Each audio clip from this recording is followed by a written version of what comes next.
Hola, Space Amigos. This is Space Commander Zastro here with my trusty sidekick, Ravy, the Eve Encyclopedia robot. We have a great matchup here for the seventh fight of day two of the prelims. Tournament veterans Ronin, or the R0 Nin, going up against Dirtnap Squad, an alliance best known for DNS Black's Jägermeister-fueled rants at FanFest. So, Ravy, my electronic brain friend, tell us what's about to happen. Well, this is the Battle of the Scorpion Hulls. We've got DNS has brought a double Rattlesnake team with two Vengeances and a light missile Kestrel as well. And RUR, or sorry, Ronin in this case, has brought two Harpies, two Cyclones, a Basilisk, and a Saber.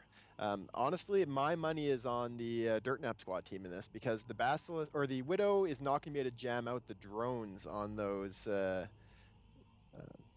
rattlesnakes. Even though the rattlesnakes have dropped light drones, which is interesting. I would have expected that we'd be seeing sentries from them at the beginning. I do agree with you that I like Dirtnap Squad's setup a little better here, but in terms of pilot skill, I think the Ronin have more experience, and I think they have the better pilots here. But maybe Dirtnap Squad's about to prove me wrong. The Ronin does have quite a bit of experience in the tournament. They've come in second in the tournament twice. That being said, they didn't do great last year, so it'll be interesting to see how they do. And I can tell you with a Cloaky Basilisk as the prize for this tournament, Dirtnap Squad is going to be pretty interested in winning. We're seeing a lot of newts coming off of these rattlesnakes being used well. They're moving in very quickly right into the fray. These aren't kiting or pull back rattlesnakes. These guys are meant to come right into the brawl, and that's what they're doing. One of those vengeances down off the bat, another going down in short order. Dirtnap Squad taking the first losses of the match. Yeah, it's interesting how little damage we're seeing applied to the Ronin team. This flight of light drones that we're seeing from these rattlesnakes may have not been the best choice. Well, it seems like the Dirtnap Squad team is completely locked down with Ewar right now. Yeah, there is a lot of E-War on them. It's interesting that like the E-War isn't going to be stopping any of the damage that rattlesnakes do. It is going to stop the newts, although the rattlesnakes all do have locks at the moment. But the damage they do is completely invulnerable to jams. We're seeing a lot of smart bombs going off, which is knocking off both shield rep drones for the Ronin and the damage drones for DNS.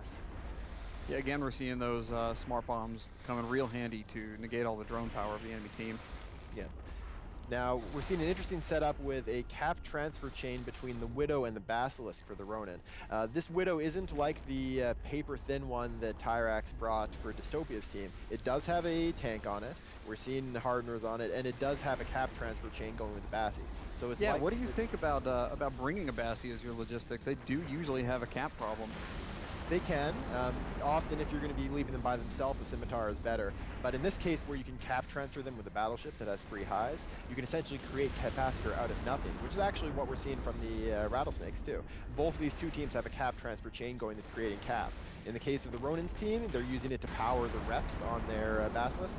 In the case of Dirtnap Squad's team, they're using it to power more ancillary shield boosters on those rattlesnakes. If you're unfamiliar with how that works, cap transfers are more efficient. They generate more cap than they take to activate. So if you have two ships cap transferring each other, you get a synergy bonus. And I know all of the physicists listening to this just died a little bit inside, but that's just the way the EVE universe works. We're seeing a lot of damage being applied to the Basilisk for the Ronin, but he's tanking quite well. And these rattlesnakes, of course, have very, very strong tanks. It's interesting, we're seeing ECM effects on these rattlesnakes. I think that's what's going to be required to break that tank for the rattlesnakes. As long as they can continue to cap transfer and run those shield boosters forever, with the cap transfer, they're going to be able to run those ancillary shield boosters even after they've run out of cap charges. And that tank is going to be almost impossible to break. But if you can jam one of them and shoot the other, it'll run out of cap and then you can kill it. And as we've seen happen in so many other matches this tournament, at this point, everyone's waiting for those ancillary shield boosters to run out of charges before we see damage actually start to rack up on the ships. The other great thing about the setup that the Ronin has with their Basilisk and Widow is that all the DPS coming from the DNS team at this point is from drones. And that Basilisk can orbit the Widow at close range and take advantage of the smart bomb the Widow has to make it essentially invulnerable over the course of the match to normal combat drones. If we can see sentries coming out of these DNS rattlesnakes, that'll be a whole different issue. But we haven't yet.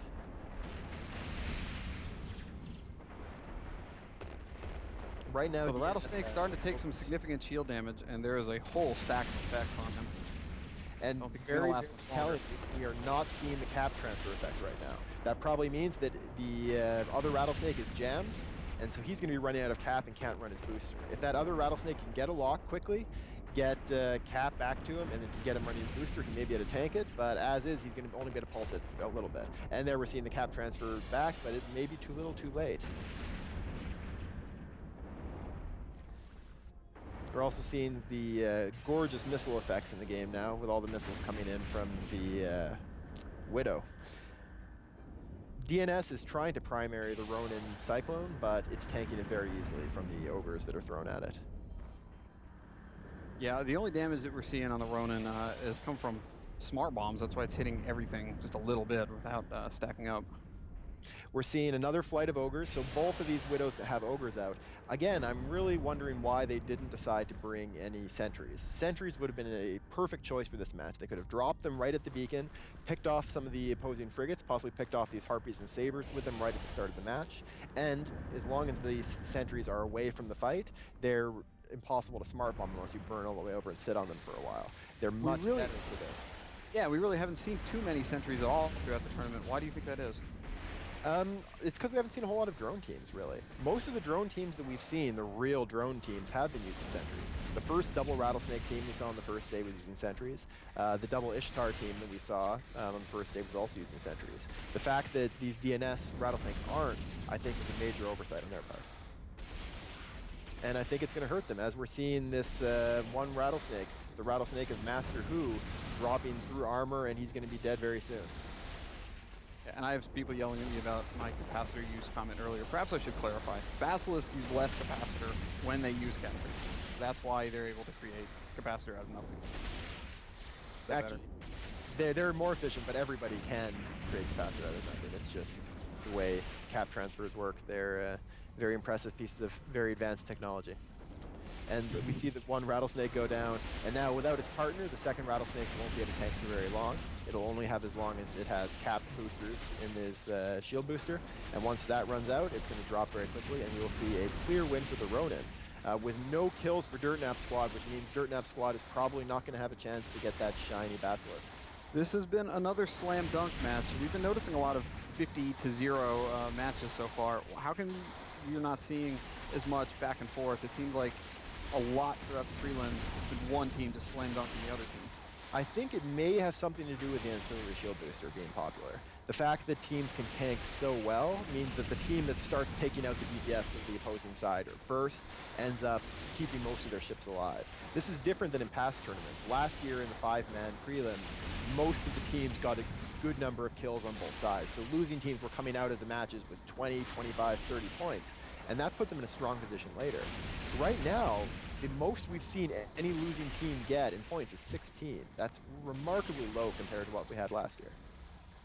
It's all these teams that are losing their first match, it's making it so impossible for them to really turn around and come back when you only have one more match to play in the prelims. Well, the good news for those teams is because everyone else is also scoring very few points. What's going to happen next weekend is the winners are going to face the winners from this weekend. The losers from this weekend are going to face each other.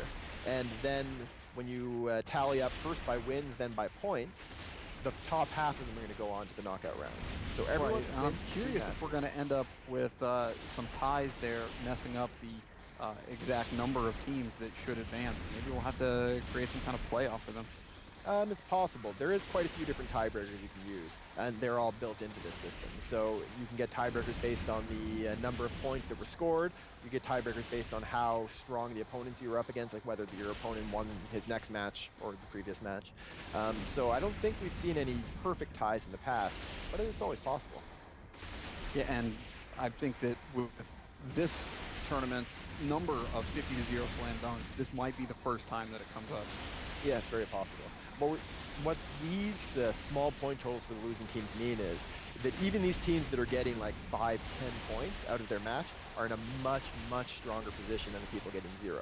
So even the teams that are coming out of the fight having killed one battlecruiser, they can actually still say that they're in the the top half of the losers bracket, and that's going to put them in a very strong position because of the people that win one match, lose one match, the top half of those points-wise are going to go through. And so if they can win their next match next weekend, they'll actually get a pretty good price. But another thing I'm noticing is happening for good teams too. There's some good teams with good experience that have just been completely slam dunked so far in this tournament. Yep. I don't think it's as telling when you come out of these prelims with 0 points. It doesn't necessarily mean you're an awful team or you had an awful setup. It's just the way of these 6v6s. Sometimes it just means that you had some bad luck, a setup that worked well against you. Sometimes it means a player disconnected, like that Proteus in the earlier match that disappeared. He actually disconnected. We were surprised by it because that wasn't the way it worked in the past. You hadn't warped off in the past, but those kind of things can really cripple you. Some bad luck. And that's this match done. The Ronin has won with 62.5 points. Dirtnap squad has 0, so they're going to be in a very tough spot. But congratulations to the Ronin. Last year was just a speed bump, it looks like, and you're back in the saddle and ready to make a run for the championship. Good luck.